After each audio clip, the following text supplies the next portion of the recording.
იუპიტერი ტყუპებში, ვერ ვიტყვი რა ხა იუპიტერი ტყუპებში, იუპიტერისთვის ბედნიერი და კარგი ძლიერი მაჩვენებელია პირიქით ის საკმაოდ სუსტ მდებარეობაში, იმიტომ რომ ტყუპი არის ჩვენთან ანალიტიკა, მოკლე ინფორმაციები, ზედაპირულობა და კარგი გაგებითაც ხა ჟურნალისტიკაში როდესაც არიან, ყველაფერის წარმოდგენა აქვთ ცოტა. აქ არ არის საჭირო ფილოსოფოსი გახდე, ხო? ყველაფერში სიღრმისეული პროფესიონალი გახდე, აქ უბრალოდ რომ რაღაც ინფორმაციას ზედაპირულად ფლობ, უკვე ჩემთვის საკმარისი არის.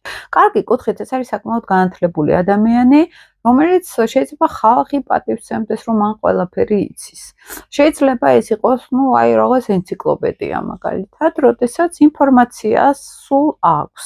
მესამე სახლშიც მსგავსად არის, როდესაც წერა, კომუნიკაცია, ნებისმიერი სამსახური, რაც კონტაქტებთან, კომუნიკაციასთან, ვაჭრობასთან არის დაკავშირებული, გიდობასთან თუნდაც დაკავშირებული, როდესაც ჩემი სამსახური ლაპარაკთან არის დაკავშირებული, უამრავ ზღვა ინფორმაციას გავცემ.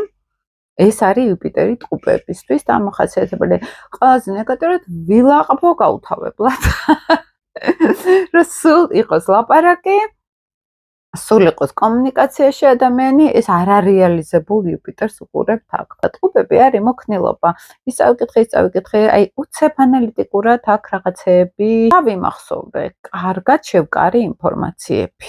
და ამ დროს გრანდიოზულობის სურვილი აქვს იუპიტერს, დიდი აზროვნების სურვილი აქვს ხოლმე და ამის მიღწევა შეიძლება რაც უფრო ნაკითხი არის ადამიანი, რაც უფრო ბევრ ინფორმაციას ფლობს. აქ არის მისი იღბალი.